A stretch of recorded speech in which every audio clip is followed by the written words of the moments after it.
Em princípio, o objetivo de qualquer tratamento de uma doença crônica é que o indivíduo tenha uma vida normal. É óbvio que é muito bonito eu falar isso do lado de cada cadeira, mas vamos pensar em algumas situações. Então, primeira coisa, o paciente recém-diagnosticado, a gente pede que ele não faça algumas atividades sozinho, como por exemplo, entrar em piscina, porque ele pode ter uma crise na piscina e morrer afogado. A gente pede também que o paciente recém-diagnosticado não dirija, porque ele pode ter uma crise dirigindo e provocar um acidente. A gente pede que o paciente recém-diagnosticado preste atenção no seu dia a dia, porque alguns medicamentos são sedativos. Então não é que você vai tomar um remédio para epilepsia e você não vai levantar da cama. A gente vai começar um remédio, vai ajustar a dose e, se óbvio, os efeitos colaterais forem maiores do que os efeitos positivos, a gente troca o remédio. Nós temos uma gama enorme de medicamentos disponível hoje no mercado.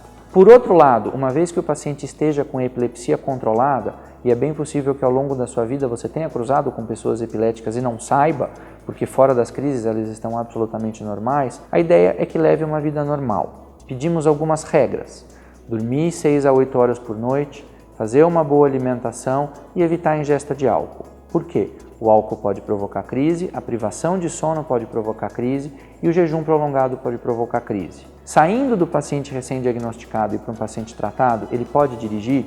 Pode, cumprindo algumas regrinhas. Por exemplo, o Detran do Estado de São Paulo exige que para você renovar a carteira de motorista de um paciente que tenha epilepsia, ele esteja tomando o medicamento adequadamente, esteja há 6 meses sem ter crise e passe no exame médico. Então, cumprindo algumas regrinhas, o indivíduo pode ter uma vida, talvez não seja normal, mas uma vida muito boa com uma excelente qualidade de vida.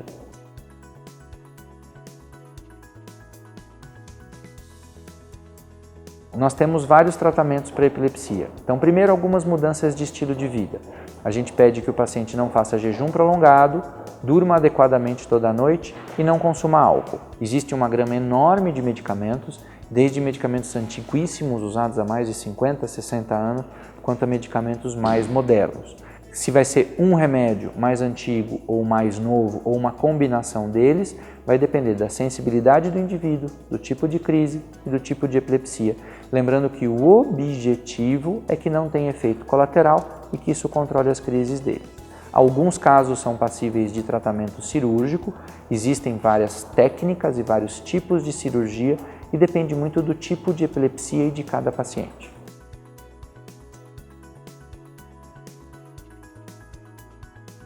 Bom, essa é uma pergunta interessante e nesse caso talvez exista.